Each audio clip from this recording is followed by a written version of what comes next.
একটি জিন প্রতি রাতে আমার স্বপ্নে আমার সাথে দেখা করতে আসে। আর প্রতি রাতেই সে আমাকে বলে সে নাকি আমাকে অনেক ভালোবাসে। হ্যালো, আসসালামু আলাইকুম। আমি আরিয়ান আছি আপনাদের সাথে। অনেক দিন পর ফিরে আসলাম আপনাদের মাঝে আর একটি খুব সুন্দর জিনের গল্প নিয়ে। তো আশা করি উপরওয়ালার অসীম রহমতে আপনারা সকলেই অনেক ভালো আছেন। তো বেশি কথা না বাড়িয়ে আজকের এই গল্পটি শুরু করা যাক। আপনারা শুনছেন আধার 48। আমার নাম ঈশা। আমার ছোট থেকেই খুব ইচ্ছে আমি ডক্টর হব। আমি সবসময় রাত জেগে পড়াশোনা করতাম। আমি পড়াশোনাতে খুবই ভালো ছিলাম। আমাদের এই গ্রামের আশেপাশে আমার মতো মেধাবী মেয়ে খুব কম ছিল। প্রতিদিন রাত জেগে পড়াশোনা শেষ করে আমি গভীর রাতে ঘুমাতে যেতাম। তেমনি একদিন রাতে জেগে জেগে আমি পড়ার টেবিলে পড়তে বসেছি। চারিপাশে খুবই গরম থাকার কারণে আমি আমার ঘরের জানালাটা খুলে দেই। আমার সাথে আমার ছোট ভাই ঘুমায়, সে খাটের উপরে শুয়ে আছে। আর আমি পড়ার টেবিলে বসে বসে পড়ছিলাম। পড়াশোনা শেষ করে আমি যখন জানালাটা বন্ধ করতে যাব, আমার নজরে পড়ে জানালার বাইরে থাকা আমাদের বাড়ির পাশে ছোট্ট একটি ঝোপের দিকে। সেখানে কেউ একজন দাঁড়িয়ে আছে। স্পষ্টভাবে না দেখতে পেলেও খুব আবছা আবছাভাবে দেখতে পাচ্ছিলাম সেখানে কেউ একজন দাঁড়িয়ে আমাকে দেখছে। আমি ছোট থেকেই খুব সাহসী থাকার কারণে আমি সেই দিকে সেই লোকটাকে ডাকি, কেউ এখানে? আমার ডাক শুনে আমার ছোট ভাইয়ের ঘুম ভেঙে যায়। সে আমার কাছে এসে বলে, কি হয়েছে আপু? আমি আমার ভাইকে বলি, দেখ না, ওইখানে কেউ একজন দাঁড়িয়ে আছে, আমাকে দেখছে। আমার ভাই আমার ঘরের ভেতর থেকে টর্চ লাইটটা নিয়ে এসে সেখানে মারে। অবাক করার বিষয়, সেখানে আশেপাশে কেউ নেই। আমার ভাই আমাকে বলে, রাত জেগে পড়াশোনা করো তো, তাই হয়তোবা তুমি ভুল দেখেছ। আমিও ভাবলাম হয়তোবা পড়াশোনার কারণে বেশি মাথায় চাপ পড়ছে, এই কারণেই হয়তোবা আমি ভুল দেখেছি। সেদিনের মতো আমি আর আমার ভাই জানালাটা লাগিয়ে ঘুমিয়ে পড়ি। সে রাতের পরে বেশ কিছুদিন আমি আর আমার ঘরের জানালাটা খুলে পড়তে বসি না। কিন্তু একদিন রাতে আমি যখন ঘুমিয়েছিলাম, হঠাৎ করে বিদ্যুৎটা চলে যায়। একে তো গরমকাল, তারপরে বিদ্যুৎ চলে যাওয়ার কারণে আরও বেশি গরম লাগছে। তাই আমি আমার ঘরের জানালাটা খুলে দেই। জানালা খুলে আমি যখন পড়তে বসি, কিছুক্ষণ পড়ার পর আমি অনুভব করতে পারি আমার জানালার কাছে কেউ একজন দাঁড়িয়ে আছে। আমি সাথে সাথে সেখানে তাকাই, কই, কোথাও তো কেউ নেই। তাহলে এমন কেন মনে হচ্ছে কেউ আমাকে খুব কাছে থেকে দেখছে? আমি সাথে সাথে জানালাটা আবার লাগিয়ে দেই। সেদিনের মতো পড়াশোনা শেষ করে আমি খাটে এসে ঘুমিয়ে পড়ি। আমি যখন ঘুমিয়ে পড়ি গভীর রাতে আমি একটি খুব অদ্ভুত ধরনের স্বপ্ন দেখি। আমি স্বপ্নে দেখতে পাই পড়ার টেবিলে বসে বসে আমি পড়ছিলাম। আমার জানালাটা খোলা। আমার জানালার বাইরে একটি ছেলে দাঁড়িয়ে আছে। ছেলেটি দেখতে খুবই সুন্দর। ছেলেটির খুব সুন্দর লম্বা চুল। এই জীবনে এত সুন্দর সুদর্শন পুরুষ আমি আর কখনো দেখিনি। ছেলেটি আমার দিকে একটি মুচকি হাসি দিয়ে তাকিয়ে আছে। আমি স্বপ্নের মাঝেই তার কাছে জানতে চাই, আপনি কে? তখন সেই সুন্দর ছেলেটি আমাকে বলে, আমি হচ্ছি ইউসুফ, আমি একটি জিন। আমি তার মুখে এই কথা শুনে তার দিকে তাকিয়ে আছি। আমি তাকে বলি, আপনি একটি জিন? আপনি একটি জিন হয়ে আমার সাথে দেখা করতে এসেছেন কেন? তখন ইউসুফ জিন আমাকে বলে, আমি আপনাকে ভালোবাসি। আমার আপনাকে খুবই ভালো লাগে, তাই আমি আপনার সাথে প্রতিদিন রাতে দেখা করতে আসি। কিন্তু সবসময় আমি আপনাকে দেখতে পারি না, কারণ সবসময় তো আপনি আর আপনার ঘরের জানালাটা খুলে রাখেন না। তখন আমি ইউসুফ জিনকে বলি, তার মানে আমি যে অনুভব করতে পারতাম আমার আশেপাশে কেউ একজন আছে, সেটা আপনি ছিলেন। তখন ইউসুফ বলে, জি, সেটা আমিই ছিলাম। আপনাকে দূর থেকে দেখি আমি, কিন্তু দূর থেকে দেখে আমার মন ভরে না, তাই আজকে আপনাকে আমি স্বপ্নে দেখা দিলাম। ইউসুফ জিন আমাকে বলে, দেখুন, আমি জানি না আপনি আমাকে ভয় পাচ্ছেন কি না। যদি আপনি আমাকে ভয় পেয়ে থাকেন তাহলে আমি আর আপনার সাথে কখনোই দেখা করতে আসবো না। আপনি আর কখনোই আপনার পড়ার টেবিলের জানালাটা খুলবেন না, তাহলেই হবে। আর যদি আপনি আমাকে ভয় না পেয়ে থাকেন তাহলে আপনার ঘরের জানালাটা খুলে রাখবেন। আমি দূর থেকে আপনাকে একটি নজর দেখতে চাই। আমি আপনার সাথে কথা বলতে চাই। আজকে তাহলে আমি আসি। আসসালামু আলাইকুম। আল্লাহ হাফেজ, ভালো থাকবেন। আর হ্যাঁ, যাওয়ার আগে ছোট্ট একটি কথা বলতে চাই। নিজের অজান্তেই আপনাকে অনেক ভালোবেসে ফেলেছি। তবে এই নয় আমি আপনাকে ভালোবাসি বলে আপনাকেও যে আমাকে ভালোবাসতে হবে। দেখুন, আমি কোনো খারাপ জিন না। আমি আপনাকে ভালোবাসি এতটুকুই বলার ছিল। আমি সবসময় মানুষদের উপকার করি। আজকের পর থেকে আপনি না চাইলে আমি আর আপনার সাথে দেখা করতে আসবো না। ভালো থাকবেন, আল্লাহ হাফেজ। এটা বলে ইউসুফ জিন চলে গেল। তখনই আমার ঘুমটা ভেঙে গেল। আমি ঘুম থেকে লাফ দিয়ে উঠি। আমি ঘড়ির দিকে তাকিয়ে দেখি রাত 4টা বাজে। এটা কেমন স্বপ্ন দেখলাম আমি? কেন জানি না সেই ছেলেটির মুখটা আমি ভুলতে পারছি না। সেই রাতটা আমি আমার ঘরের বাতিটা জ্বালিয়ে ঘুমাই। পরের দিন সকালে আমি আবার সেই জিনটাকে নিয়ে ভাবতে শুরু করি। সে কি আসলেই আমাকে ভালোবাসে? কেন জানি না তার মুখটা বারবার চোখের সামনে ভেসে উঠছে। একটি বছর এর ভেতরে কেটে যায়। এখন আমি আমার ঘরের জানালা খুলে পড়তে বসি না, কারণ আমি সেদিন রাতে অনেকটাই ভয় পেয়েছিলাম।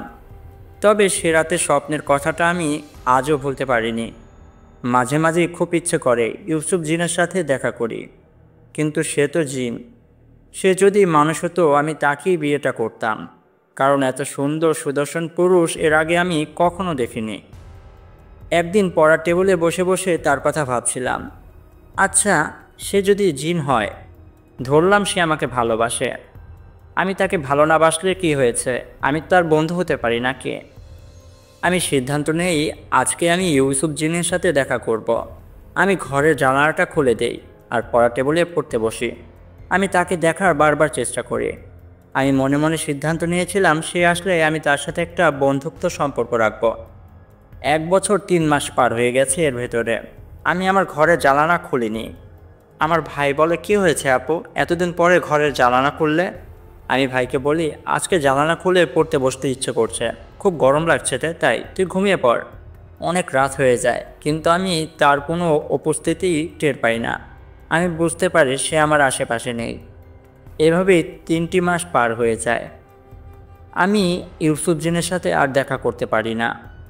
একদিন আমি ঘুমিয়েছিলাম। হঠাৎ করে আমি স্বপ্নের মাঝে ইউসুফ জিনকে দেখতে পাই। আমি দেখতে পাই ইউসুফ জিন একটি কাচের বোতলে বন্দি অবস্থায় আছে। তার হাত পাগুলো বাঁধা লোহার শিকড় দিয়ে। এ অবস্থায় সে আমার কাছে সাহায্য চাচ্ছে। সে আমাকে একটা কথা বারবার বলছে, আমাকে বাঁচিয়ে নিন, আমাকে বাঁচিয়ে নিন আপনি। আমার এখানে খুব কষ্ট হচ্ছে, দয়া করে আপনি আমাকে সাহায্য করুন। স্বপ্নের মাঝে ইউসুফ জিনকে বলছিলাম আমি আপনাকে কি করে বাঁচাবো? আপনি কোথায় আছেন আমি তো তা জানি না। তখন ইউসুফ জিন আমাকে বলে, আপনি কাল সকালে আপনাদের গ্রামের বড় মসজিদের ইমাম, যার নাম কিনা ইমরান হুজুর, তাকে আপনি আমার বিষয়ে সব কিছু খুলে বলুন। সব কিছু শোনার পর সে আপনার সাহায্য করবে, সে আমাকে চেনে। এটা বলার সাথে সাথেই সে একটি চিৎকার দেয়, যেন কেউ তাকে অনেক অত্যাচার করছে। আমার স্বপ্নটা ভেঙে যায়। আমি ঘুম থেকে লাফিয়ে উঠি। কি দেখলাম আমি? এটা কি আসলেই কোনো স্বপ্ন ছিল নাকি বাস্তব? কেন জানি না, তার প্রতি আমার খুব মায়া হচ্ছিল। স্বপ্নের মাঝে তো ইউসুফ আমাকে বলেছিল ইমরান হুজুরের সাথে দেখা করে তার বিষয়টা জানাতে, কিন্তু আমি যে একটা মেয়ে, আমি কি করে মসজিদে গিয়ে ইমাম সাহেবের সাথে দেখা করব? তাই আমি একটা সিদ্ধান্ত নেই, আগামীকালই বাবা মাকে বলবো যে আমি আজে বাজে স্বপ্ন দেখছি, ঘরের ভেতরে মিলাদ দিতে হবে। মিলাদ পড়াতে অবশ্যই ইমরান হুজুর আমাদের বাড়িতে আসবে। তখনই এক ফাঁকে আমি তাকে সব কিছু খুলে বলবো। যে কথা সে কাজ। রাত যখন শেষ হলো, পরের দিন সকালেই আমি বাবাকে বলি, বাবা, আমি কি তোমার কাছে একটা আবদার করতে পারি? বাবা তখন বলে, ছোট থেকেই তো তোমার সকল আবদার আমি পূরণ করেছি, বলো মা, কি চাও তুমি? তখন আমি বাবাকে বলি, বাবা, কিছুদিন যাবৎ আমি আজে বাজে স্বপ্ন দেখছি।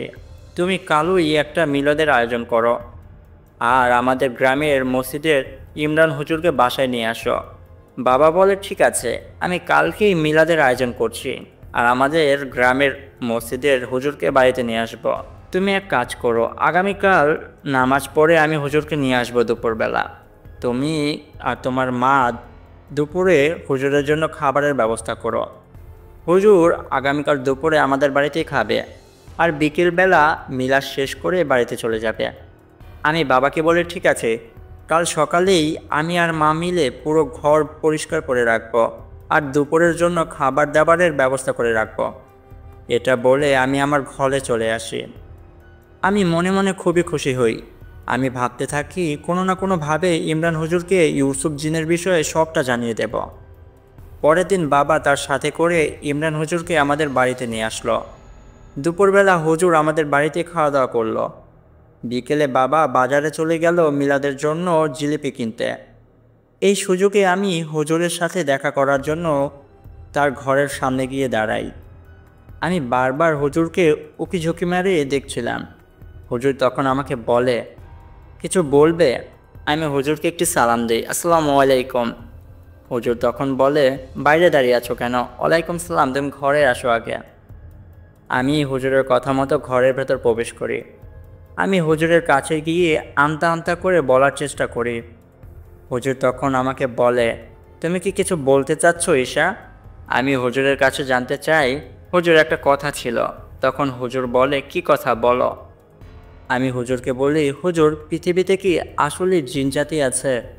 হুজুর একটি মিষ্টি হাসি দিয়ে আমাকে বলল, হ্যাঁ আছে তো, আমি অনেক জিনকে চিনি। কিন্তু তুমি হঠাৎ করে জিনেদের বিষয়ে জানতে চাচ্ছ কেন? কি হয়েছে বলো তো? আমি ইমরান হুজুরকে বলি, আচ্ছা হুজুর, আপনার পরিচিত জিনেদের ভেতরে কি কেউ এমন আছে যার নাম ইউসুফ? ইউসুফ জিনের নাম শুনে হুজুর এবার একটু নড়ে চড়ে বসলো, আর আমার কাছে জানতে চাইলো, তুমি কি করে তাকে চেনো? আসলে ঈশা, ইউসুফ হচ্ছে খুবই ভালো একটি জিন, আর আমার খুবই শক্তিশালী একজন বন্ধু। সে আমার অনেক উপকার করেছে, কিন্তু বেশ কিছুদিন হলো সে আমার কাছে আসছে না। কিন্তু তুমি তার বিষয়ে কি করে এত কিছু জানো? তখন আমি ইমরান হুজুরকে গতকাল রাতের স্বপ্নের কথা বলি। সবটা শুনে ইমরান হুজুর আমাকে বলে, হয়তোবা কেউ ইউসুফ জিনকে বন্দি করে ফেলেছে। তাই তো আমি তাকে এতদিন স্মরণ করার পরেও সে আমার সাথে দেখা করতে আসছে না। ঈশা, একটু ভালো করে মনে করার চেষ্টা করো তো। তুমি সেদিন রাতে যে স্বপ্নটা দেখেছিলে, সেই স্বপ্নটার মাঝে আশেপাশে জায়গাটা দেখতে কেমন ছিল? তখন আমি ইমরান হুজুরকে বলি, সে জায়গাটা দেখতে খুবই ভয়ানক ছিল। একটি জঙ্গল, আর সেই জঙ্গলের সকল গাছপালা শুকিয়ে মরে গেছে। সেই সব গাছের একটি ডালেও কোনো পাতা ছিল না। বোতলে বন্দি ছিল ইউসুফ জিন, একটি গাছের তলার ভিতরে। আমি এইটুকুই দেখেছিলাম স্বপ্নের মাঝে। ইমরান হুজুর বলে, ঠিক আছে, আমি আমার বাকি অন্য জিনেদের মাধ্যমে ইউসুফ জিনকে খোঁজার চেষ্টা করছি। তুমি চিন্তা করো না, আমি খুব দ্রুতই তাকে খুঁজে বের করব। আমি তার কোনো ক্ষতি হতে দেব না। তার কিছুক্ষণ পরে বাবা জিলিপি নিয়ে বাসায় চলে আসে, আর ইমরান হুজুর বিকেলবেলায় মিলাদ পড়িয়ে বাড়িতে চলে যায়। সেদিন রাতে আমি একটি অনেক ভয়ানক স্বপ্ন দেখি। আমি স্বপ্নের মাঝে দেখছিলাম, রাতের বেলায় আমি রুমে বসে আছি। হঠাৎ করে রুমের বিদ্যুৎটা চলে যায়, আর আমার দরজার সামনে একটি আলো পড়ে। সে হালকা আলোতে আমি দেখছিলাম সেখানে কেউ একজন দাঁড়িয়ে আছে। লোকটি কালো একটি জুব্বা পরা, হাতে একটি অনেক বড় তলোয়ারি। তার চোখগুলো যেন অগ্নিশিখার মতো জ্বলজ্বল করছে। সে দেখতে খুবই ভয়ানক ছিল। লোকটি আমার দিকে তাকিয়ে বলে, তুই সেদিনের স্বপ্নের বিষয়ে ওই হুজুরকে জানিয়ে মোটেও ভালো কাজ করিসনি। আমি সে জিনটাকে বন্দি করেছি, আর তুই চাচ্ছিস তাকে মুক্ত করতে। শুনে রাখ, তুই যদি তাকে মুক্ত করার কোনো চেষ্টা করিস, তাহলে তোর বাবা মাকে আমি মেরে ফেলব। কি বিশ্বাস হচ্ছে না তো? দাঁড়া, এখনই দেখাচ্ছি তোকে। তখন সে ভয়ানক ব্যক্তিটি তার হাতে একটি তালি দেয়। তখন আমি দেখতে পাই পেছন থেকে বের হয়ে এলো আমার বাবা মা। বাবা মা সে লোকটির সামনে এসে কুকুরের মতো মাটিতে বসে পড়ল। তখন সে ভয়ানক লোকটি আমার বাবাকে বলল, যা আমার গোলাম, ওইখানে ধারালো ছুরিটা নিয়ে আয়। সে ভয়ানক দেখতে ব্যক্তির কথা মতো আমার বাবা কুকুরের মতো হামাগুড়ি দিয়ে আমার ঘরের ফল কাটা ছুরিটা হাতে নিয়ে নেয়। তখন সে ব্যক্তি বলে, আমার বাবাকে তুই ওই ছুরিটা তোর গলায় ধর। ওই ব্যক্তির কথা মতো আমার বাবা এই ধারালো ছুরিটা তার গলায় চাপ দিয়ে ধরে। সে ব্যক্তি আমার দিকে কি ভয়ানক হাসি দিয়ে বলে, কি এখন তো বিশ্বাস হচ্ছে? কী রে, দিব নাকি ছুরিটা চালিয়ে তোর বাবার গলার উপর দিয়ে? আমি তখন সে ব্যক্তিকে বলি, না না, এমনটা করবেন না, আপনি যা বলবেন আমি তাই করব। তখন সে ব্যক্তি বলল, তাহলে ওই জিনটাকে আর কোনো সাহায্য করবি না, আর ওই হুজুরের সাথে কোনো ধরনের যোগাযোগ করবি না। তুই যদি কোনো ধরনের যোগাযোগ করিস তাহলে তোর বাবাকে আমি মেরে ফেলবো, সাথে তোর মাকেও। তখন আমার ঘুমটা ভেঙে যায়। আমি লাফিয়ে উঠি ঘুম থেকে। আমি এটা একটা খারাপ স্বপ্ন হিসেবে নেই, কিন্তু যখন আমার চোখটা আমার ঘরের দরজার সামনে গিয়ে পড়ে, আমি দেখতে পাই আমার দরজাটা খোলা, আর সেখানে সেই ধারালো ফল কাটা ছুরিটা পড়ে আছে, যেটা দিয়ে আমার বাবা তার গলা কাটার জন্য হাতে নিয়েছিল। তখনই আমার ভয়ানক দেখতে ওই ব্যক্তিটার কথা মনে পড়ে যায়। এর মানে কি, আমি যা যা দেখেছি সব কিছুই বাস্তবে ঘটেছে, এগুলো কোনোটাই স্বপ্নের মাঝে ছিল না। আমি আর নিতে পারি না। আমি একটি জোরে চিৎকার দিয়ে সেখানেই উড়ে যাই। চিৎকার শুনে আমার বাবা মা তার রুম থেকে দৌড় দিয়ে আমার কাছে আসে।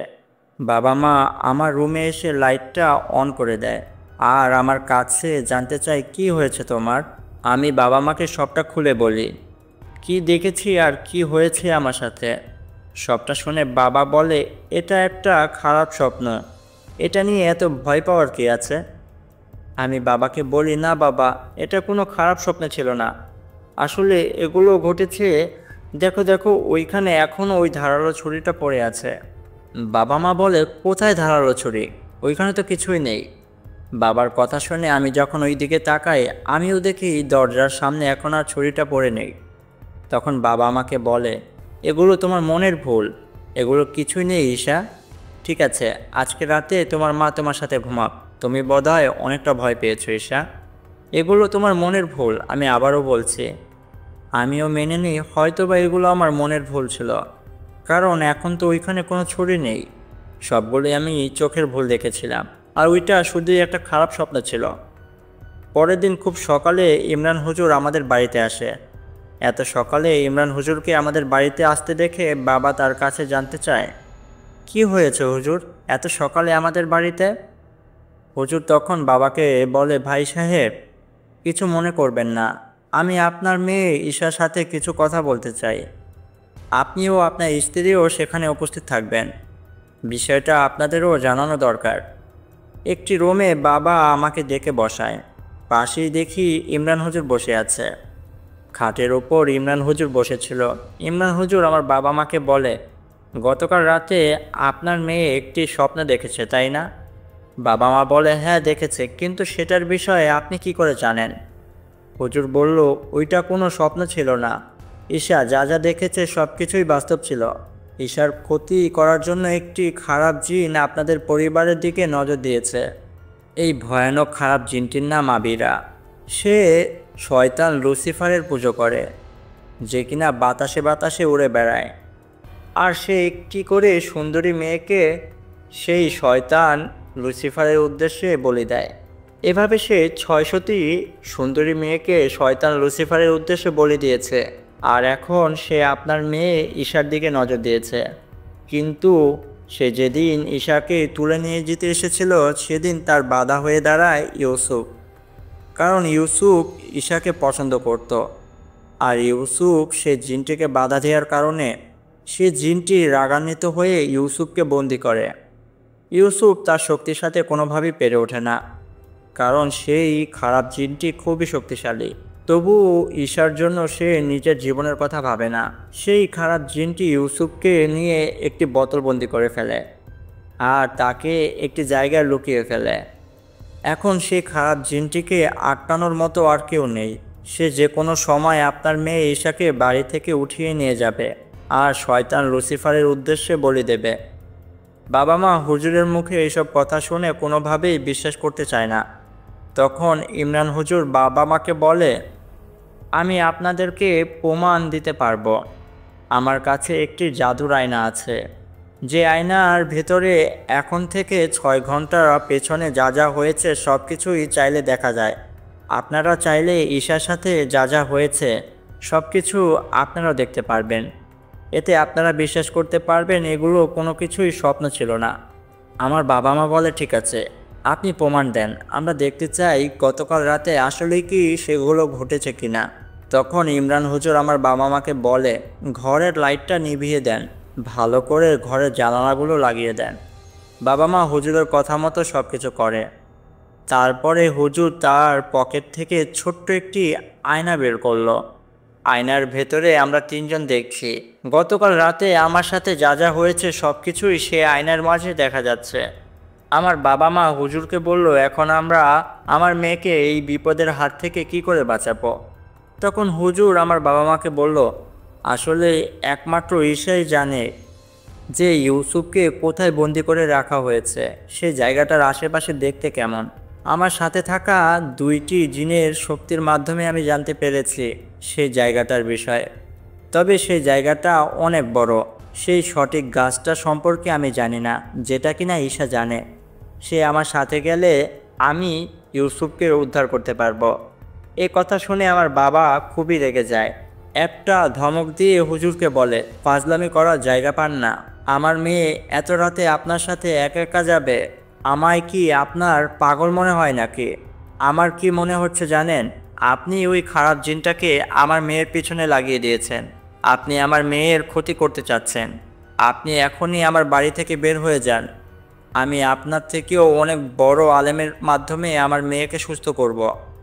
হুজুর আমার বাবাকে বলে, আপনারা অনেক বড় ভুল করছেন, আপনারা আমাকে ভুল বুঝছেন। ঠিক আছে, আপনারা যেহেতু আমাকে বিশ্বাস করতে চাচ্ছেন না, আপনি অন্য কোনো আলেমের কাছে যেতেই পারেন, কিন্তু আমার মনে হয় অন্য কোনো আলেমে কাজটি করতে পারবে না। আপনারা আমার কাছেই আসবেন। আমি তাহলে আজকে আসি। ঈশাকে দেখে রাখবেন। আল্লাহ হাফেজ, আসসালামু আলাইকুম।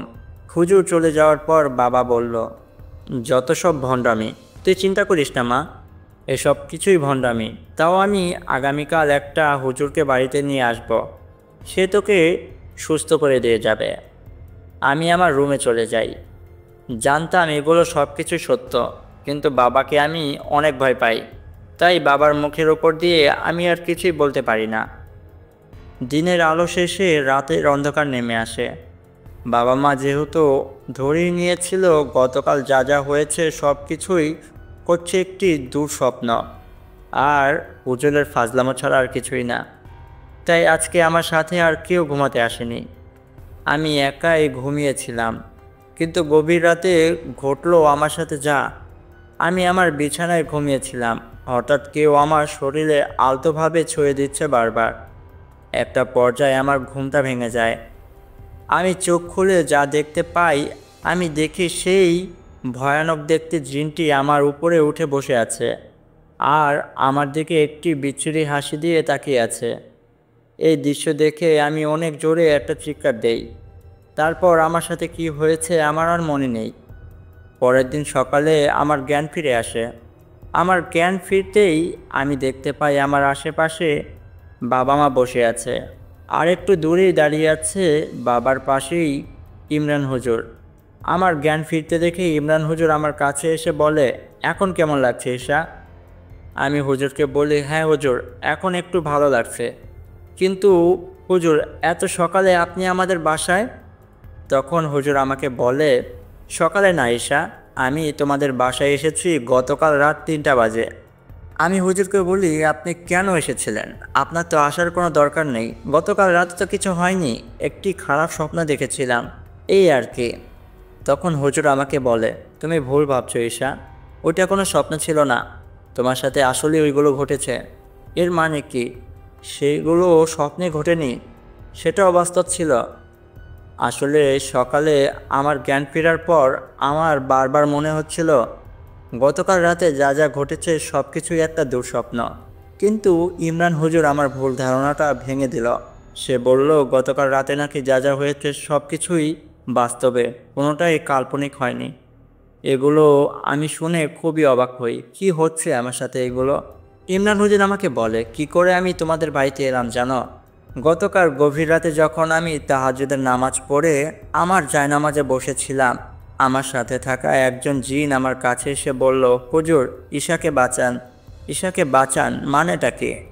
আমার সাথে থাকা জিন আমাকে বলে, আমি আপনার কথা মতোই ঈশার দিকে নজর রাখছিলাম যেন ওই খারাপ জিনটা তার কোনো ক্ষতি না করে। আসলে ওই খারাপ জিনটা আজকে ঈশাকে নিয়েই যাবে। আপনি কিছু একটা করেন, আপনি ওদের বাড়িতে এখনই যান। আমি তখন বলি, না, আমি ওই বাড়িতে যেতে পারবো না, কারণ ঈশার বাবা মা আমাকে বিশ্বাস করে না। তখন আমার সাথে থাকা আমার জিন বলে, হ্যাঁ, আমি মানছি ঈশার বাবা আপনাকে অনেক অপমান করেছে, কিন্তু এতে তো ঈশার কোনো দোষ নেই। দেখুন হুজুর, মহান আল্লাহ পাক জিনপুরীর বিষয়ে আপনাকে যতটুকু জ্ঞান দিয়েছে, ঈশার বাবা মাকে ততটুকু জ্ঞান দেয়া হয়নি। তাদের যদি আপনার মতোই সমতুল্য জ্ঞান থাকতো, তাহলে তারা আপনাকে কখনোই অপমান করতো না, ভণ্ড বলতো না।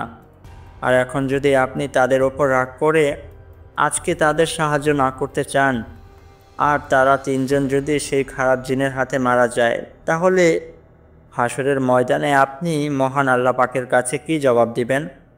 তখন আমি আমার ভুলটা বুঝতে পারি, আর সাথে সাথে আমার বাড়ি থেকে বের হয়ে যাই। আমি তোমাদের বাড়ির কাছে এসে দেখি তোমার মা দরজার সামনে অজ্ঞান হয়ে পড়ে আছে, তার মাথা ফেটে রক্ত বের হচ্ছে। আর তোমার বাবাকে তুমি গলায় চাপ দিয়ে মাটি থেকে কয়েক হাত উপরে তুলে রেখেছ। আমার বুঝতে আর বাকি রইল না, তোমার ভেতরে সেই খারাপ জিনটি ভর করেছে, আর সেই এসব কিছু করছে। সে চায় তোমার ভেতরে ভর করে তোমার বাবা মাকে হত্যা করে তোমাকে বাড়ি থেকে বের করে নিয়ে যেতে।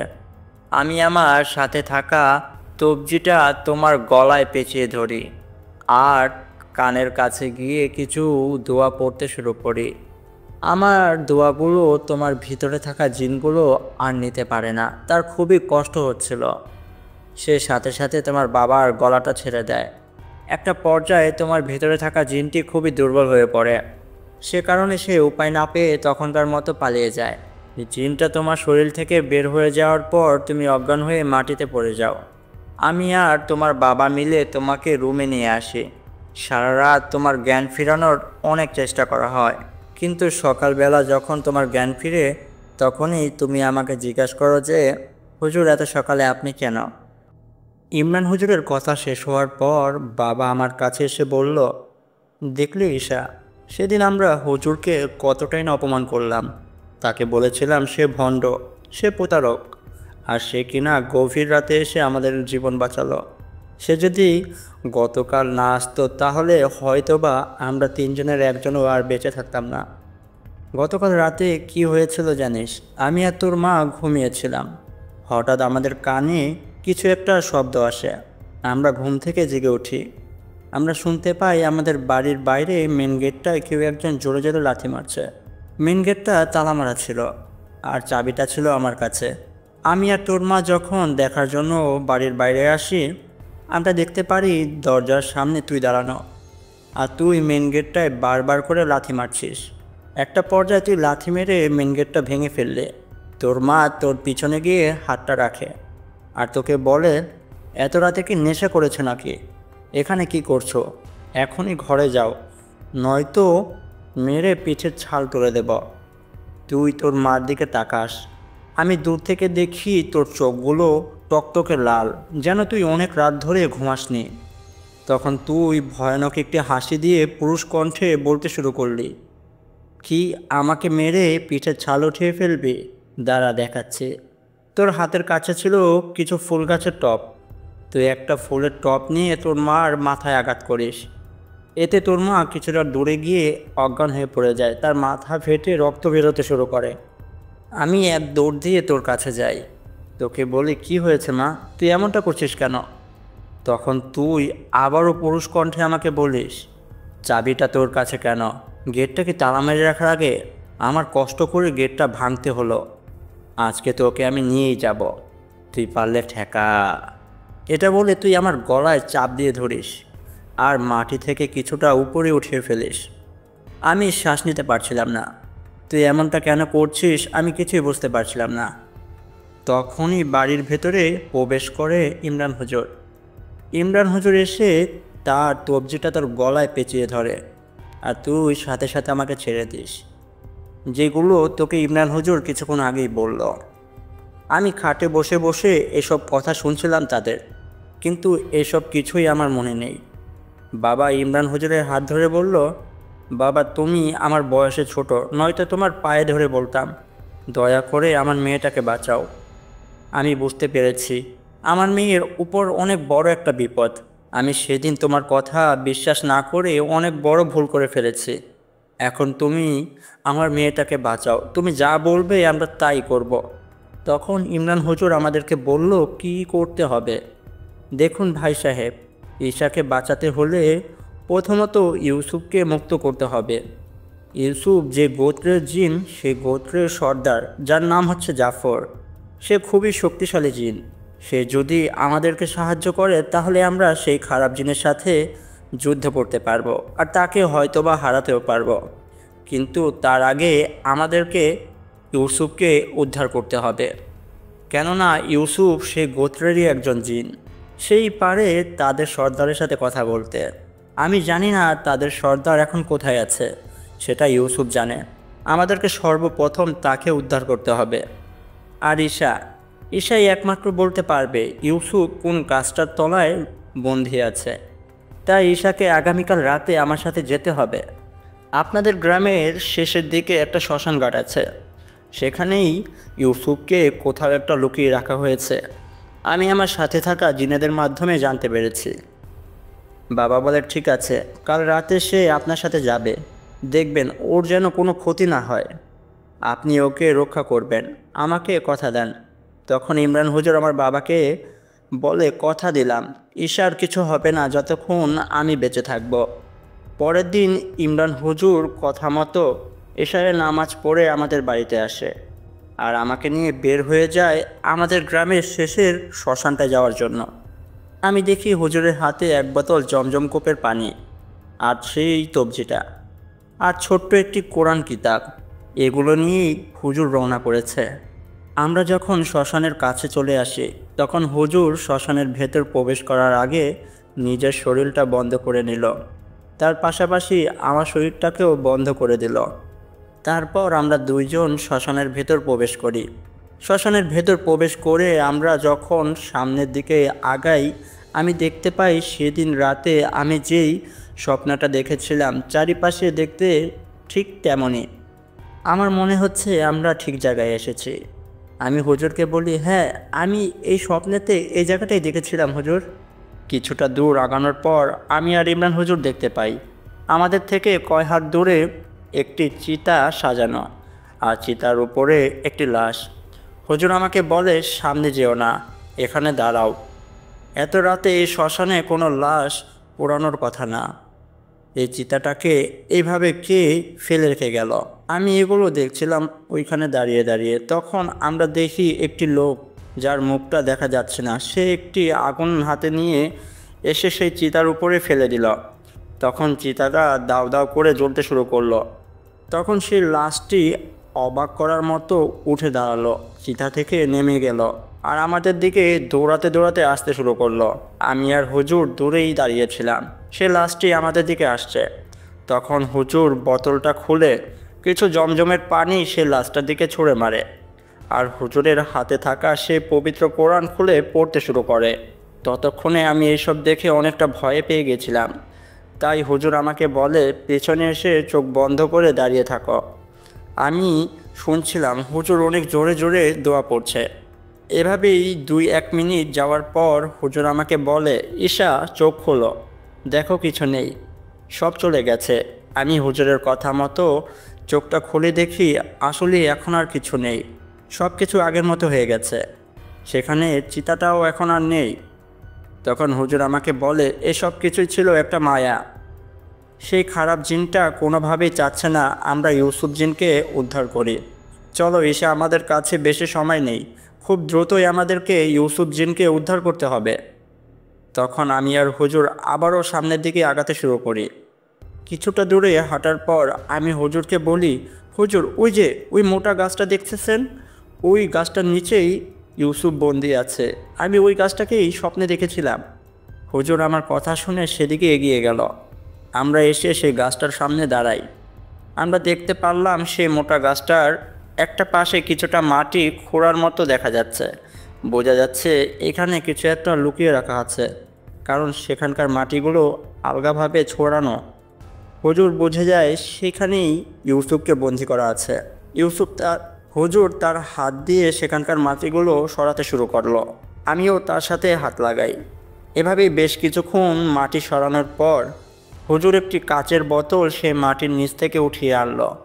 হুজুর বিসমিল্লাহ বলে সেই বোতলের মুখটা খুলে দিল। তখনই নীল রঙের ধোঁয়া চারিপাশে ছড়িয়ে গেল। আমি ধোঁয়ার কারণে কিছুই দেখতে পারছিলাম না।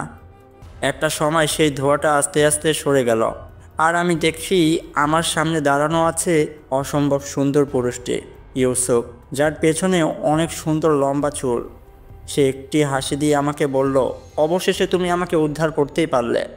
ইমরান হুজুর তার পেছন থেকে বের হয়ে এলো আর আমাকে বলল, আমরা এখন থেকে চলে যাই, নয়তো সেই খারাপ জিনটি এখানে এসে আমাদের উপরে হামলা করতে পারে। ইমরান হুজুর, আমি আর ইউসুফ মিলে শ্মশান থেকে বেরিয়ে আসব। ইমরান হুজুর ইউসুফকে বলল, তোমাদের গোত্রের সর্দার জাফরকে তুমি স্মরণ করো। সেই পারবে ওই জিনটার সাথে যুদ্ধ করতে, কারণ সে খুবই শক্তিশালী, এটা তুমিও জানো।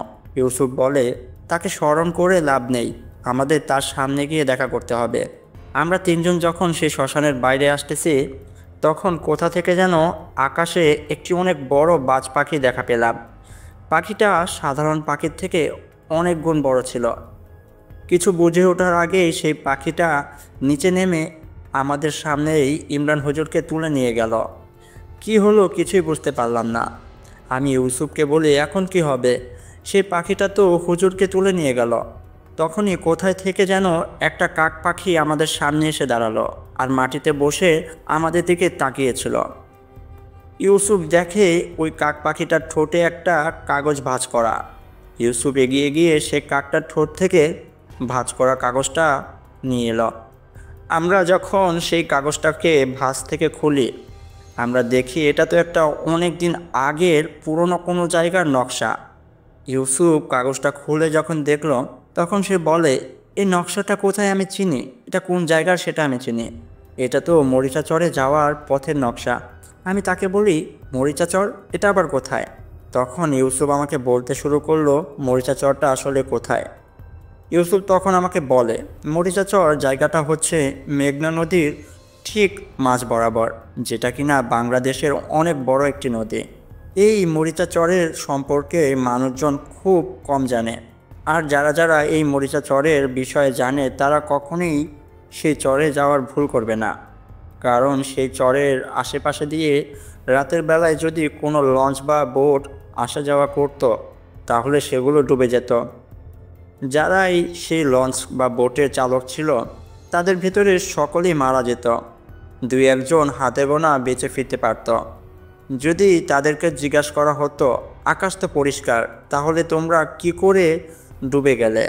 তখন সেসব বোট বা লঞ্চের চালকরা বলতো, আমরা যখন সেই মরিচাচরের আশেপাশে দিয়ে যাই, লঞ্চ বা বোট নিয়ে যাতায়াত করি, আমরা যখন সেই চরের খুব কাছে চলে আসি, তখন আমরা দেখতে পাই আমাদের লঞ্চটি নদীতে না, মাটিতে চলছে।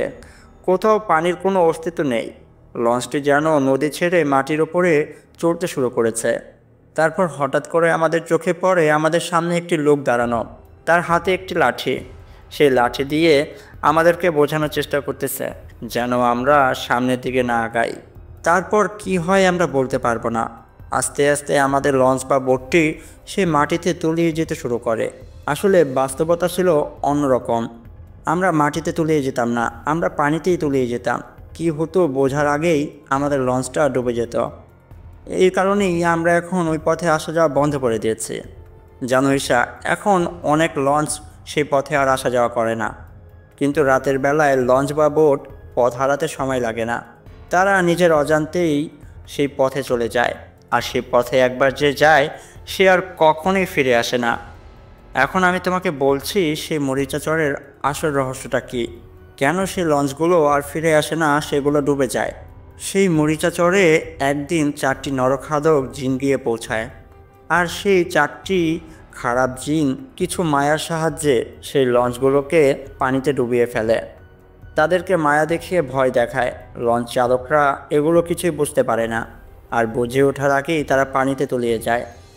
তারা যখন পানিতে ডুবে মারা যায়, তখন সে 4টি নরখাদক তাদের মৃতদেহগুলোকে পানির ভেতর থেকে উঠিয়ে নিয়ে আসে, আর তাদের মরিচা চরের গভীর জঙ্গলে নিয়ে সে লাশগুলোকে খেয়ে ফেলে। এভাবে বেশ কিছুদিন যাওয়ার পর ওই পথে যেসব লঞ্চ বা বোট আসতো, তাদেরকে মায়া দেখিয়ে তারা একই কাজ করতে শুরু করে। তারা সিদ্ধান্ত নেয় তারা 4জন এই চরেই তাদের বাসস্থান বানাবে, কারণ এখানে খাবারের কোনো অভাব নেই। তারা মায়া দেখিয়ে অনেককে মৃত্যুবরণ করাতে পারে, আর তাদের মৃতদেহগুলো খেতেও পারে। সেই 4জন নরখাদক জিনেদের ভেতরে একজনের নাম ছিল আবিরা। আবিরার একটা স্বপ্ন ছিল, সে খারাপ জিনেদের রাজা হবে। তার হয়ে হাজার হাজার জিন কাজ করবে, সকলেই তার গোলাম থাকবে, আর সে থাকবে তাদের মহারাজ। আবিরা তার স্বপ্নকে বাস্তব করার জন্য তার বাকি 3জন সাথীকে একদিন ডাকে। সে তাদেরকে বলে, দেখো, আমরা তো এখানে অনেক খাবার পাই, অনেক লঞ্চ চালককে ভয় দেখিয়ে তাদের ডুবিয়ে বাকি সকলকে মেরে এখানে এনে খেয়ে ফেলে। কিন্তু এখন তো অনেক লঞ্চকে আমরা ডোবাতে পারছি, অনেকগুলো লাশও আমরা নিয়ে আসছি, কিন্তু আমরা 4জন এত খাবার খেয়ে শেষ করতে পারছি না, শুধু শুধু লাশগুলো নষ্ট হয়ে যাচ্ছে। এটা না করে আমরা একটা কাজ করি, তাহলে আমাদের অনেক গোলাম হবে। তখন সে 3জন সাথী আবিরার কাছে জানতে চায় কি কাজ। আবিরা তার 3 সাথীকে বলে, আমরা 3জন পুরো বাংলাদেশে ঘুরে ঘুরে আমাদের মতো নরখাদক জিনদের একত্রিত করব, সকলকে এই মরিচা চরে নিয়ে আসব, তাদেরকে খাওয়া দাওয়ার দায়িত্ব আমরা পালন করব। এখান থেকে যতটুকু খাবার আমরা পাবো তাদের মাঝে ভাগ করে দেব, কারণ এখানে তো খাবারের কোনো কমতি নেই। বিনিময়ে তারা আমাদের গোলাম হয়ে থাকবে, আমরা 4জন থাকবো তাদের মহারাজ, তারা আমাদের গোলাম, সবসময় আমাদের ফরমাস খাটবে, আমাদের কাজকাম করে দেবে।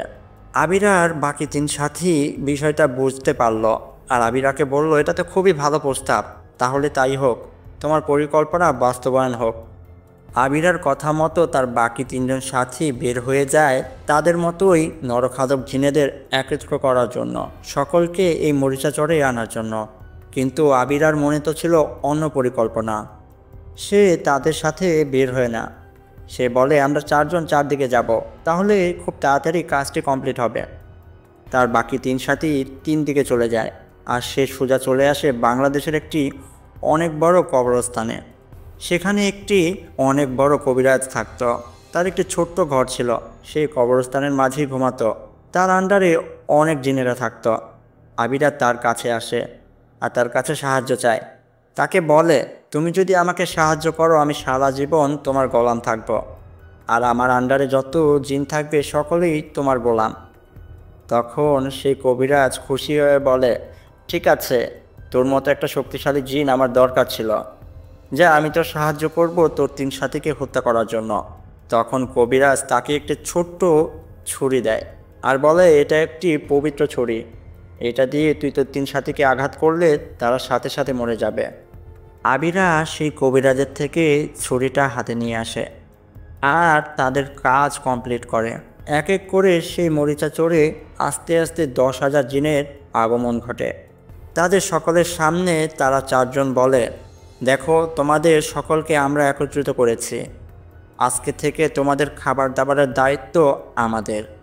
কিন্তু তোমাদের একটি কথা মনে রাখতে হবে, আমরা 4জনই হচ্ছি তোমাদের মহারাজ, আমাদের কথা তোমাদের শুনতে হবে, তোমরা আমার গোলাম। তোমরা যদি আমাদের কথা না শোনো, তাহলে আমরা 4জন তোমাদেরকে হত্যা করব। তখন সেই 10,000 জিনেরা বলে, ঠিক আছে, আজকে থেকে আমরা সকলেই আপনাদের গোলাম, আমরা আপনাদের সাথেই থাকব, আমাদের খাবার দাবারের ব্যবস্থা করলেই হবে।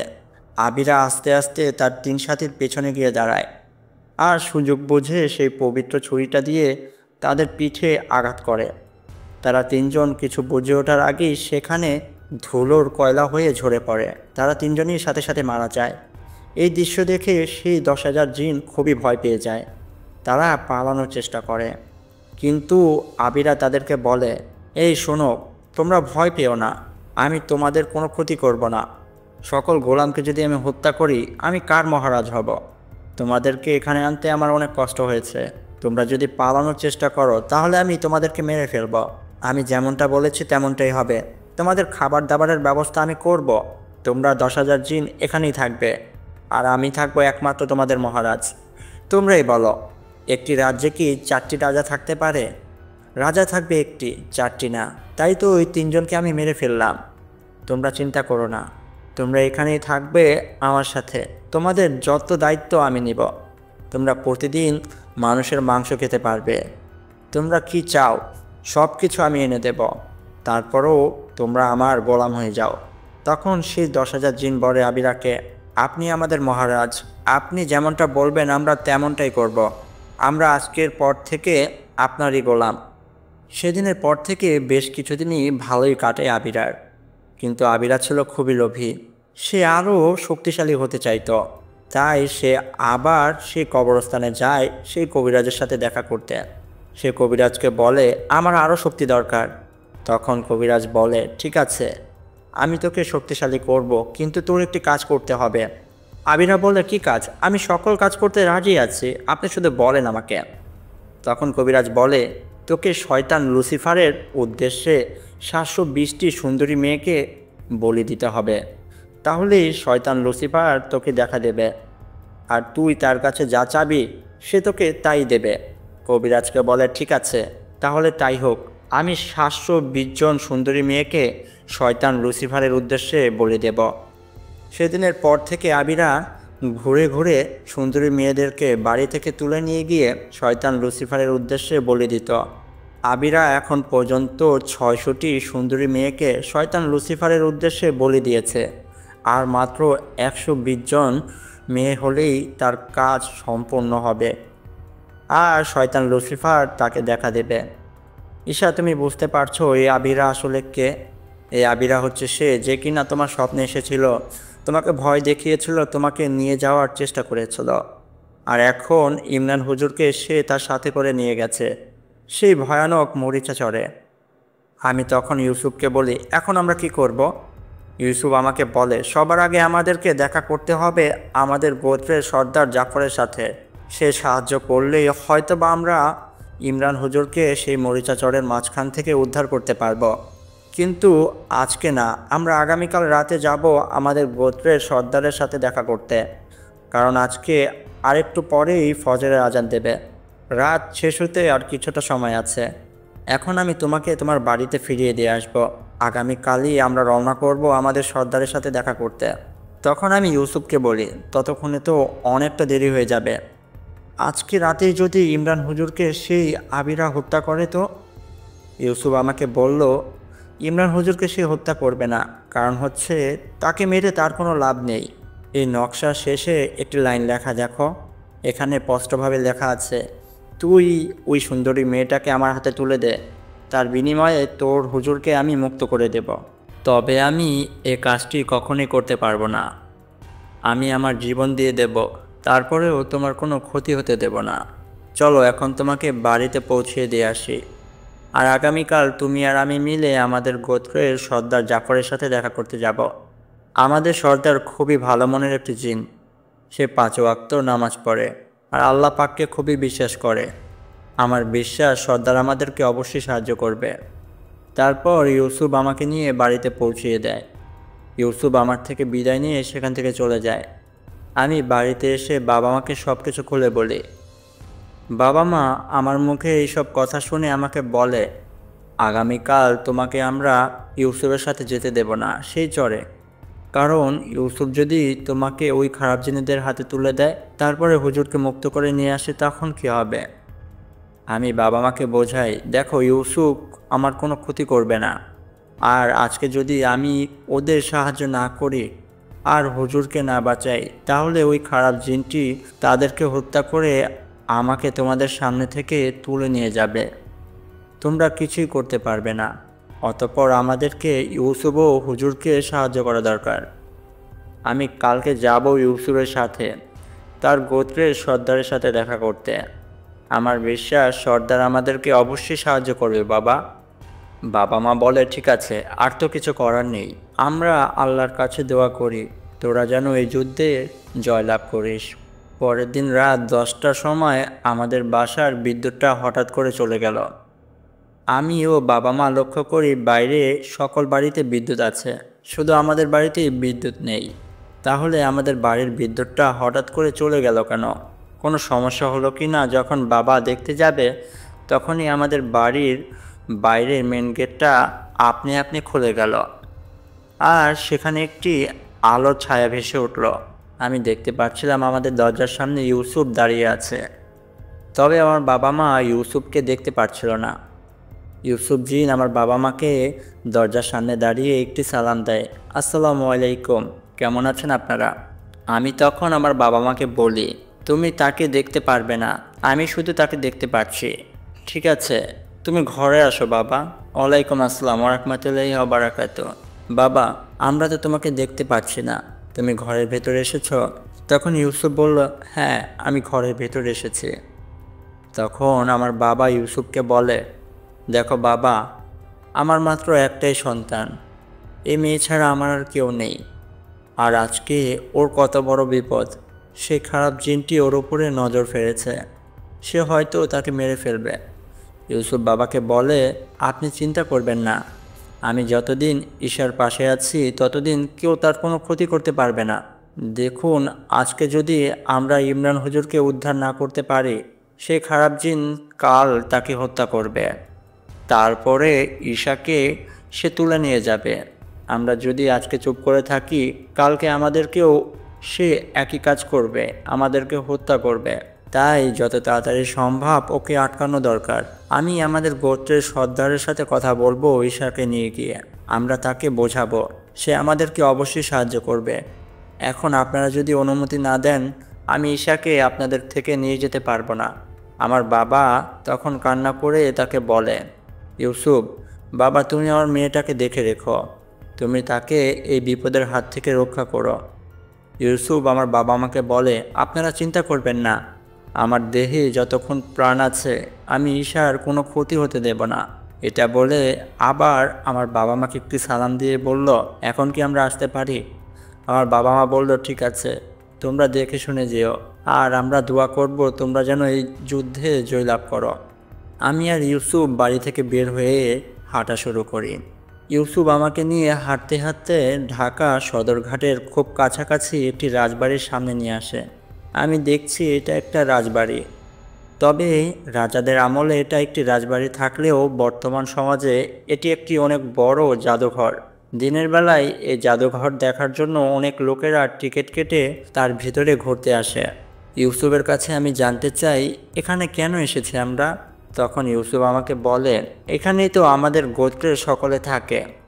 আমি তখন বলি, এত রাতে তো এটার ভিতরে ঢোকা যাবে না, দেখতে পাচ্ছ না দরজায় তালা ঝুলছে আর ওই দারোয়ান পাহারা দিচ্ছে, আমরা কি করে এই জাদুঘরের ভেতরে ঢুকবো? ইউসুফ তখন বলে, দেখোই না কি হয়। এটা বলে ইউসুফ সে দারোয়ানের দিকে এগিয়ে গেল, আর সে দারোয়ানকে সে ভর করল। দারোয়ানের শরীরটাকে সে নিজের দখলে নিয়ে গেল, তারপরে দরজাটা খুলে দিল। আমি ভিতরে চলে এসেছি ততক্ষণে। ইউসুফ সে দারোয়ানের ভিতর থেকে বের হয়ে আমার কাছে চলে এলো। দারোয়ানের কিছুই মনে নেই, সে আবারও সে চেয়ারে বসে বসে পাহারা দিতে শুরু করলো। তারপর ইউসুফ আমাকে নিয়ে সেই পুরনো রাজবাড়ির ভিতরে প্রবেশ করলো। রাজবাড়ির ভেতরে একটি খুব সুন্দর লাইব্রেরি ছিল, সেখানে রাজাদের আমলে অনেক বই বা কিতাব রাখা ছিল। সেই বইগুলো রাজা রানীরা সেখানে বসে পড়তো। ইউসুফ আমাকে নিয়ে সে লাইব্রেরির কাছে আসে। আমি লক্ষ্য করি লাইব্রেরির ভেতরে একটি টেবিল, একটি চেয়ার হাওয়ায় ভাসছে, আর সেই চেয়ারে বসে আছে একটি বৃদ্ধ লোক। তার খুব সুন্দর পাকা দাড়ি, পরনে একটি খুব সুন্দর জুব্বা। আমি লক্ষ্য করি পুরো লাইব্রেরিতে খুব সুন্দরভাবে আতরের ঘ্রাণে থই থই করছে। এত সুন্দর ঘ্রাণ এর আগে আমি আর কখনো পাইনি। আমি যখন ওই বিষয়টা দেখি, হাওয়াতে টেবিল আর চেয়ার ভাসছে আর সেখানে একটি লোক বসে আছে, আমি কিছুটা ভয় পাই। ইউসুফ তখন আমাকে বলে, ভয় পেও না, ওইটাই হচ্ছে আমাদের সর্দার। ইউসুফ সর্দারের উদ্দেশ্যে একটি সালাম দেয়, আসসালামু আলাইকুম ওয়া রাহমাতুল্লাহি ওয়া বারাকাতুহু। সর্দার আমাদের দিকে তাকায়, আমাদেরকে দেখে সে হাওয়া থেকে আস্তে আস্তে মাটিতে নেমে আসে। সে আমাদের কাছে এসে বলে, ওয়ালাইকুম আসসালাম ওয়া রাহমাতুল্লাহি ওয়া বারাকাতুহু। সে ইউসুফের কাছে জানতে চায়, বেটা তুমি কোথায় ছিলে এতদিন? তোমাকে কতই না খুঁজেছি, তুমি তো এখন আর আমাদের সাথে দেখাও করতে আসো না। ইউসুফ তখন তার সর্দারকে বলে, আমি কি করে আসবো সর্দার? আমাকে একটি বোতল বন্দি করে রেখেছিল একটা খারাপ জিন। এ কথা শুনে সর্দার খুবই রেগে যায়। তখন সে তার হাতে একটি তালি দেয়। কোথায় তোমরা? এটা বলে সর্দার, সবাই রাজবাড়ির বাইরে মাঠে দেখা করো আমার সাথে। সর্দার আমাদেরকে নিয়ে রাজবাড়ির বাইরে অনেক জায়গা জুড়ে একটি মাঠ ছিল, সেখানে আসে। আমি দেখতে পাই এখন এই গভীর রাতে পুরো মাঠ জুড়ে অনেক মানুষের ভিড়, কিন্তু আমি লক্ষ্য করি তারা সবাই সাদা জুব্বা পরা ও পাঞ্জাবি পরা, সকলের মাথাতেই টুপি ছিল। তাদের ভেতরে কিছু মেয়ে ও মহিলাও ছিল, যাদের পেছন দিয়ে দুটি করে পাখার মতো ছিল। আমি বুঝতে পারি এরা কেউ আমার মতো মানুষ না, এরা সকলেই জিন কিংবা পরী। তখন সর্দার তাদের সকলকে উদ্দেশ্য করে বলল, তোমরা কি জানো আমাদের গোত্রের ইউসুফকে একটি খারাপ জিন বোতলবন্দি করে রেখেছিল আর তাকে মারার চেষ্টাও করেছিল। আমি চাই আমরা সকলে মিলে সেই জিনটিকে উপযুক্ত শাস্তি দেব। তখন সকল জিনপরীরা সর্দার জাফরের কথা শুনে বলল, হ্যাঁ সর্দার, আমাদের গোত্রের জিনকে বোতলবন্দি করে মারার চেষ্টা করা হয়েছে। এখন যদি আমরা সেই জিনটাকে শাস্তি না দেই তাহলে পরবর্তীতে সে আমাদেরও ক্ষতি করবে। তখন সর্দার জাফর ইউসুফের কাছে এসে জানতে চাইল, কে সে, তার নাম বলো। ইউসুফ সর্দারকে বলল, তার নাম হচ্ছে আবিরা। আবিরা নামটি শুনে সর্দার ও সকল জিনপরীরা সাথে সাথে চুপ হয়ে গেল। সর্দার জাফর ইউসুফের কাছে জানতে চাইল, তুমি কি সেই আবিরার কথা বলছো যে কিনা শয়তান লুসিফারের উদ্দেশ্যে 720টি সুন্দরী মেয়েকে বলি দেওয়ার জন্য জায়গায় জায়গায় ঘুরে সুন্দরী মেয়েদেরকে তুলে নিয়ে যাচ্ছে, আর সে এই পর্যন্ত 620 জন সুন্দরী মেয়েকে বলে দিয়েছে শয়তান লুসিফারের উদ্দেশ্যে? তুমি কি তার কথা বলছো? হ্যাঁ সর্দার, আমি তার কথাই বলছি। সেই ঈশাকেও উঠিয়ে নিতে এসেছিল, তবে আমি ঈশাকে অনেক ভালোবাসি। আমি দূর থেকে ঈশাকে সবসময় নজরে রাখি। আমি তাকে বাধা দেই, সে আমার সাথে যুদ্ধ করে, কিন্তু আমি তো তার সাথে শক্তিতে পারি না কোনোভাবেই। সে আমাকে পরাজিত করে তার সাথে করে বোতলবন্দি করে নিয়ে যায়। তারপর আমি ঈশার স্বপ্নে এসে তাকে আমাকে বাঁচাতে বলি, অনুরোধ করি। তারপর ঈশা ইমরান হুজুরের সাহায্যে আমাকে উদ্ধার করে। কিন্তু তখনই আবিরা বাজ পাখির রূপে এসে ইমরান হুজুরকে তার সাথে করে তুলে নিয়ে যায়, সেই মরিচা চড়ে। এখন আমি যদি ঈশাকে তার হাতে তুলে দেই তাহলেই সে ইমরান হুজুরকে আমার কাছে ফিরিয়ে দেবে। এখন আপনি কিছু একটা করেন সর্দার। এখন যদি আপনি আমাদেরকে সাহায্য না করেন তাহলে ওই খারাপ জিনটি আরও 120টি মেয়ের জীবন নিয়ে নেবে। তখন সর্দার জাফর বলে, আমি অবশ্যই তোমাদেরকে সাহায্য করব। আমি যদি সেই জিনটির হাতে মারাও যাই তাহলেও আমার কোনো আফসোস নেই, কারণ আমি যদি তাকে এখন না আটকাই তাহলে আরও 120টি জান তার হাতে চলে যাবে। শোনো সবাই, মেয়েরা এখানেই থাকবে, আর যত পুরুষ আছো সকলে যুদ্ধের জন্য তৈরি হয়ে নাও। আর কিছুক্ষণ পরেই আমরা রওনা করব সেই মরিচা চরে যাওয়ার জন্য। আমাদের মৃত্যু হলেও আমরা পিছনে ফিরে তাকাবো না। তখন সর্দারের কথা শুনে সকল জিনেরা একসাথে বলতে শুরু করলো, মরলে বীরের মতো মরবো, কাপুরুষের মতো পালাবো না সর্দার, আমরা সকলে তৈরি হচ্ছি। সর্দার আমাকে আর ইউসুফকে বলে, আসো আমার সাথে। সর্দার আমাদেরকে নিয়ে আবারও রাজবাড়ির ভিতরে আসলো। সর্দার আমাদেরকে বলল, দেখো তাদের সংখ্যা আমাদের থেকে দ্বিগুণ, সরাসরি তাদের উপরে আমরা হামলা করতে পারবো না কোনোভাবেই।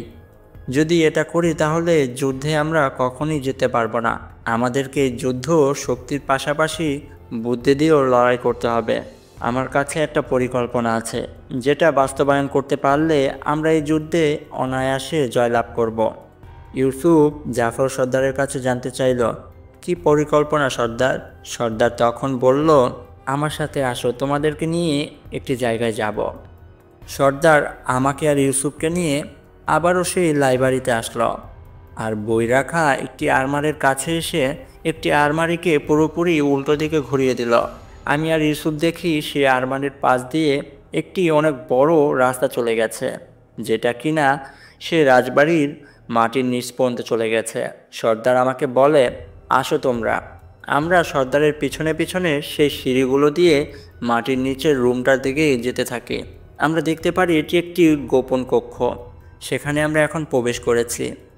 আমরা সেই ঘরের চারিপাশে তাকিয়ে দেখি সেখানে অনেকগুলো কাঠের আলমারি রাখা।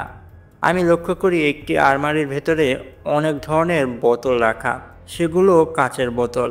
আমি সর্দারের কাছে জানতে চাই, এই কাচের বোতলগুলো এখানে কেন রাখা? তখন সর্দার আমাকে বলে, এগুলোর ভিতরে প্রত্যেকটায় একটা করে খারাপ জিন আছে, যাদেরকে আমি বন্দি করে রেখেছি। আসলে এরা সকলেই খারাপ, আর এরা মানুষদের অনেক ক্ষতি করে। তাই আমি তাদের ধরে ধরে বন্দি করে এখানে রেখে দিয়েছি। এ কথা শেষ করার পর সর্দার আরেকটি কাঠের আলমারি খুঁড়ে ফেলল, আর তার ভেতর থেকে 3টি জিনিস সে হাতে নিয়ে নিল। আমি আর ইউসুফ দেখতে পাই সর্দারের হাতে একটি বাচ্চাদের খেলনা লঞ্চ, আরেকটি খুব সুন্দর লম্বা চাদর, আর একটি তলোয়ারি। তলোয়ারিটির বুকে অনেক ধরনের আরবি লেখা ছিল। সর্দার আমাদের কাছে এসে বলল, তোমরা এই 3টি জিনিস দেখতে পাচ্ছ? এই 3টি জিনিস নিয়েই আমি আমার পরিকল্পনা বাস্তবায়ন করব। তোমরা হয়তো ভাবছো আমি এই খেলনা লঞ্চটি কেন হাতে নিলাম, এটা দিয়ে আমি কি করব। আসলে এটা কোনো খেলনা লঞ্চ না, এটি একটি জাদুকরী লঞ্চ, যেটা খেলনার মতো দেখতে। এই লঞ্চটি যদি পানিতে রাখা হয় তাহলে এটি একটি বাস্তব লঞ্চের আকার নেবে।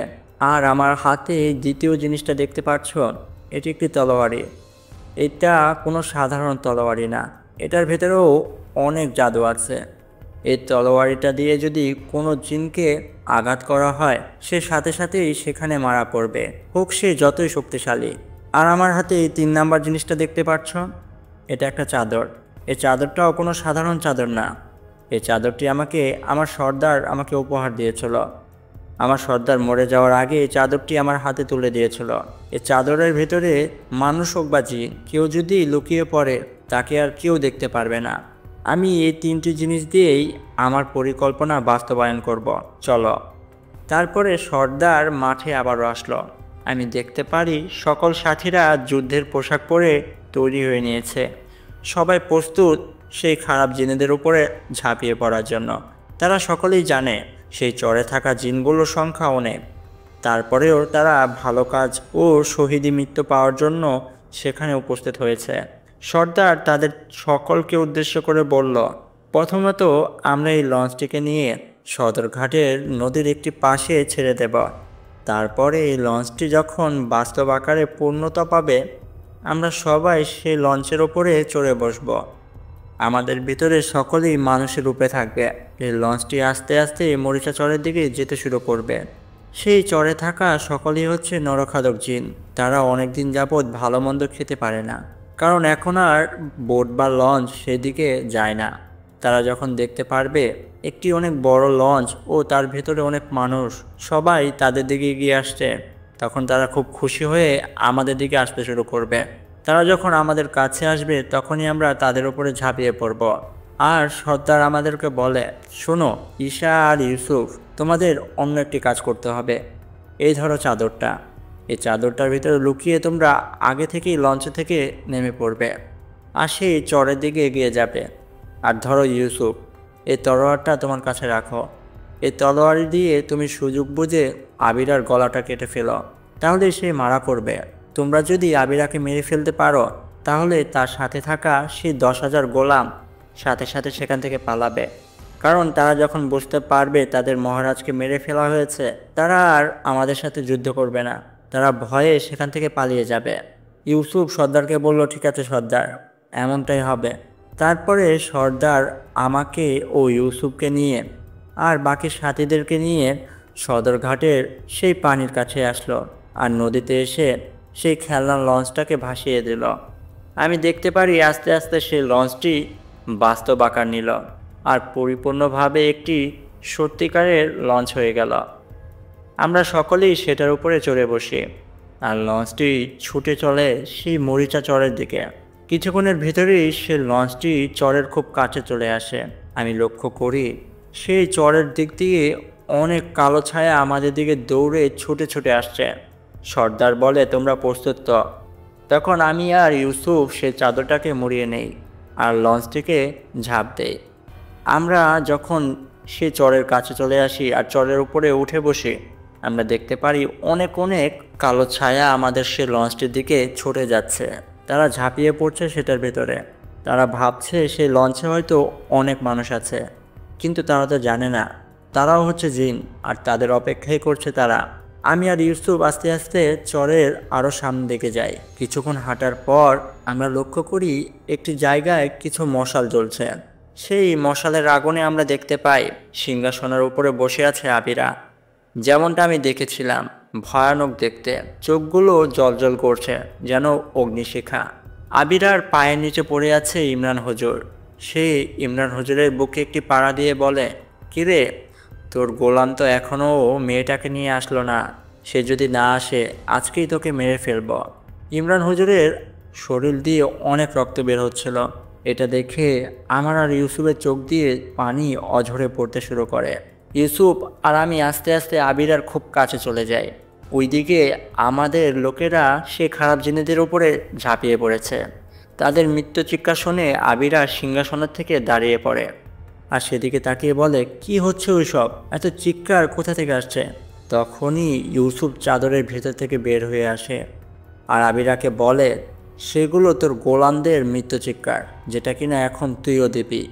আবিরা কিছু বুঝে ওঠার আগেই ইউসুফ তার হাতে থাকা পবিত্র তলোয়ারি দিয়ে তার গলাটা কেটে ফেলে। আবিরা সাথে সাথে সেখানে লুটিয়ে পড়ে আর সে মৃত্যুবরণ করে। তার পাশেই দাঁড়ানো ছিল তার কিছু গোলাম।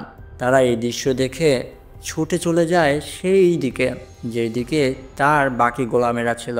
তারা সেই লঞ্চটির কাছে গিয়ে সকল গোলামদের বলে, আমাদের মহারাজকে হত্যা করা হয়েছে, পালাও এখান থেকে, নয়তো আমরাও মারা পড়ব। তখনই আবিরার সাথে থাকা 10,000 জিন সেখান থেকে পালিয়ে যায়। আমাদের জয় হয়েছে। আমি আর ইউসুফ ছুটে গিয়ে ইমরান হুজুরকে মাটি থেকে টেনে তুলি আর তাকে নিয়ে আমাদের লঞ্চের কাছে আসি। সর্দার আমাদের কাছে এগিয়ে এসে বলে, সাবাস বেটা, তুমি পেরেছ, আমাদের জয় হয়েছে, চলো এখন আমরা ফিরে যাব। আমরা হুজুরকে নিয়ে লঞ্চে উঠে পড়ি আর লঞ্চটি ঘুরিয়ে আবারও ঢাকার উদ্দেশ্যে রওনা করি। হুজুর এখন মোটামুটি অনেকটা সুস্থ হয়েছে। আমি আর ইউসুফ লঞ্চের ছাদে বসেছিলাম আর আশেপাশের এই সুন্দর প্রকৃতি দেখছিলাম। ইউসুফ আমাকে একটি কথা বলে, আমি কি তোমার কাছে একটি আবদার করতে পারি?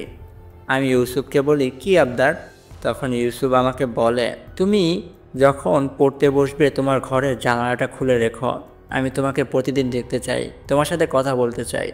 তখন আমি ইউসুফকে বলি, ঠিক আছে, আমি পড়তে বসলে আমার ঘরের জানালাটা খুলে দেব, কিন্তু আমারও একটা শর্ত আছে।